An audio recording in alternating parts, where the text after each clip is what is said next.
गुज़िश्ता रोज़ हुकूमत की जानिब से पाकिस्तान में इन्वेस्टमेंट लाने और बैरूनी सरमायाकारी बढ़ाने के लिए खुसूसी काउंसिल कायम की गई। इस बारे में बड़े बड़े दावे किए गए, यहाँ तक कि वज़ीर मुमलिकत बराए पेट्रोलियम मुसद्दिक मलिक ने इसे नया प्लान ए जबकि IMF को प्लान बी करार दिया। मगर मार्केट्स में गैर यकीनी बरकरार है क्योंकि सबकी नज़रें IMF प्रोग्राम की बहाली की तरफ हैं। आज भी 100 इंडेक्स 432 पॉइंट्स गिरा और ख़ुद हुकूमत भी बयान तो दे देती है मगर फिर IMF प्रोग्राम की बहाली की कोशिश करती नजर आती है। आज फिर खबर सामने आई कि वज़ीर ख़जाना इसाक डार ने अमरीकी सफ़ी डोनाल्ड ब्लूम से मुलाकात की है और एक बार फिर अमरीका से IMF प्रोग्राम की बहाली के लिए अपना किरदार अदा करने के लिए दरख्वास्त की है। जबकि आज वज़ीर आज़म शहबाज शरीफ भी new global financing pact summit में शिरकत के लिए पेरिस पहुँच गए हैं। जबकि ज़राए का कहना है कि इस दौरे में वज़ारत ख़ारजा वज़ीर आज़म शहबाज शरीफ की IMF की MD से मुलाकात करवाने के लिए कोशिश कर रही है। सीनियर सहाफ़ी शहबाज राना हमारे साथ मौजूद। शहबाज राना, बहुत शुक्रिया। प्लान ए प्लान बी की बातें भी, फिर IMF बहाली की कोशिश भी, क्या हो रहा है, क्या हुकूमती ज़राए कह रहे हैं? 30 जून 2023 तक तो उम्मीद हुकूमत को होगी, लेकिन अपेरेंटली जो तमाम जो इनकी उम्मीदें थी या जो इनका होमवर्क था वो नहीं काम कर सका। आउटस्टैंडिंग चीज़ें अपनी जगह पे खड़ी हुई हैं। बेशक प्राइम मिनिस्टर साहब वो फॉरेन एम्बेसडर से मुलाकात कर लें, मैनेजिंग डायरेक्टर से भी वो मुलाकात कर लें, US एम्बेसडर से भी आज मुलाकात हो गई, इससे मसला हल नहीं होगा। मसला वहीं पर खड़ा हुआ है। 2-3 जो बड़ी चीज़ें हैं कि एक्सटर्नल जो आपकी फाइनेंसिंग है $6 अरब की, वो आज भी पूरी नहीं है। दूसरा, इसके अलावा जो फॉरेन एक्सचेंज मार्केट है उसके हवाले से जो खदशात हैं IMF के अपनी जगह पे मौजूद हैं।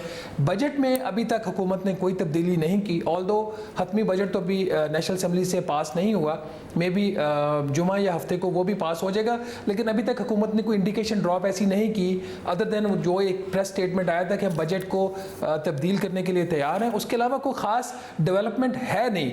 तो अब लग नहीं रहा कि ये जो होगा आपका IMF का प्रोग्राम ये मुकम्मल होगा। लाइक 21 अदर प्रोग्राम ये भी आपका जो है इनकम्प्लीट ही ख़त्म हो जाएगा और $2.6 अरब की जो उसका अमाउंट थी आउटस्टैंडिंग वो पाकिस्तान को नहीं मिलेगी। पाकिस्तान को तो फिर $3.9 बिलियन के ऊपर ही गुजारा करना पड़ेगा। तो ये काफ़ी डिसअपॉइंटिंग सिचुएशन है। अब लग तो ऐसे रहा था कि हुकूमत जो है गुड कॉप और बैड कॉप वाली पॉलिसी अपनाए हुआ है, क्योंकि मुझे चंद माह से लग रहा था कि वजारत ख़जाना कोई इतनी इंटरेस्टेड अब नहीं रही IMF का प्रोग्राम करने में। वरना मेरा नहीं ख्याल कि $2 अरब के नए कर्जे लेना कोई इतनी बड़ी बात हुकूमत के लिए होती है। अगर वो $3 से $4 बिलियन अरेंज कर चुके थे, जिसमें $3 बिलियन की तो एश्योरेंसेज आपके सामने है, $1 अरब उनका और ख्याल था प्लान इन प्लेस है, तो $2 अरब भी लेना कोई बहुत बड़ी बात नहीं थी। मुझे लग ऐसे रहा है कि हुकूमत के अंदर एक ऐसा हल्का था, वो ये नहीं चाह रहा था कि IMF का जो प्रोग्राम है वो हो जाए। अच्छा, जो हुकूमत ने कमेटी बनाती है, ज़ाहिर आर्मी चीफ भी उसमें शामिल हैं, फ़ौज की अच्छी खासी उसमें शमूलियत मौजूद है। हुकूमत का दावा है कि $20 से $25 अरब 3 ममालिक दे देंगे, $112 अरब तक के दावे कर रहे हैं। ये सोने ख्वाब दिखा रहे हैं या कहीं ना कहीं से कोई कमिटमेंट है? इसको दो तरीकों से इसको देखने की ज़रूरत है शाहजेब साहब। नंबर 1, क्या इसके जो मोटिव्स हैं काउंसिल के वो अच्छे हैं? मोटिव्स इसके बिल्कुल अच्छे हैं। क्या इसके जो मोटिव्स और ऑब्जेक्टिव्स इन्होंने एक्सप्लेन किए हैं, क्या वो जो पाकिस्तान के जो मसाइल हैं जिसकी वजह से गैर मुल्की सरमायाकारी पाकिस्तान में नहीं आ सकती उसको एड्रेस करते हैं? बिल्कुल उसको एड्रेस करते हैं।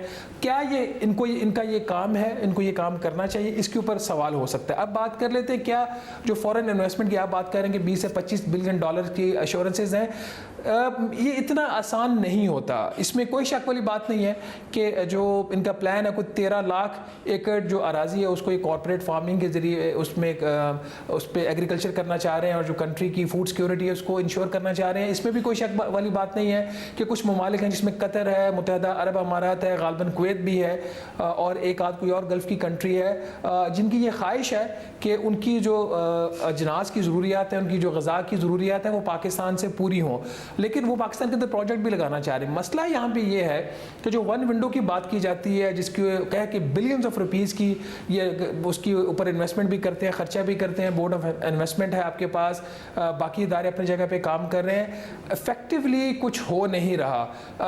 वन विंडो कह के बोर्ड ऑफ इन्वेस्टमेंट में आपका गैर मुल्की सरमायाकार आ तो जाता है, उसको जो सिक्योरिटी क्लियरेंस के लिए उसके जो डॉक्यूमेंट है वो दोबारा वजारत दाखिला में जाते हैं, वहाँ पर फिर पाकिस्तान की जो इंटेलिजेंस एजेंसीज़ हैं वो उन डॉक्यूमेंट्स को वेट करती हैं, फिर वो एनओसी देती हैं या रिफ्यूज़ कर देती हैं। इसी तरीके से जो सूबाई अप्रूवल्स हैं, एंडोर्समेंट्स हैं, एनओसीज़ हैं, वो अपनी जगह पे रहते हैं। तो इन प्रिंसिपल तो इनका आइडिया यही है ना कि एक इम्प्लीमेंटेशन कमेटी हो, वो उसको प्रोजेक्ट को देखे, वो एग्जीक्यूटिव कमेटी को बेचे, एग्जीक्यूटिव कमेटी उसको रिफाइन करके जो एपेक्स बॉडी है उसके ऊपर ले जाए, तो वहाँ पे तमाम चीफ मिनिस्टर्स बैठे हों, chief of the army staff बैठे हों और प्राइम मिनिस्टर बैठे हों, तो वो उसको एक फास्ट ट्रैक के ऊपर उसको ले जाके उसका अप्रूवल करके तो वो जो मंसूबे लग जाएंगे।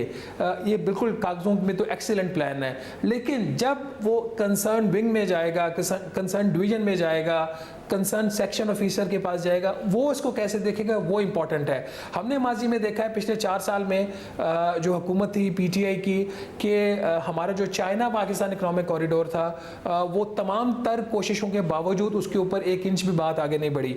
आपने एक सीपेक अथॉरिटी बना के देख ली, आपने एक लेफ्टिनेंट जनरल रिटायर को उसका हेड बना के देख लिया, बाकी काम करके देख ली, उससे मसला हल नहीं हुआ।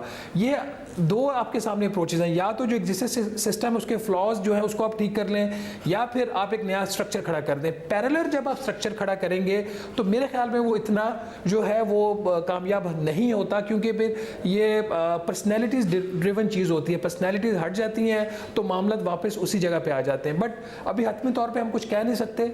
नई कौंसिल देखते हैं ये आगे कैसे काम करती है।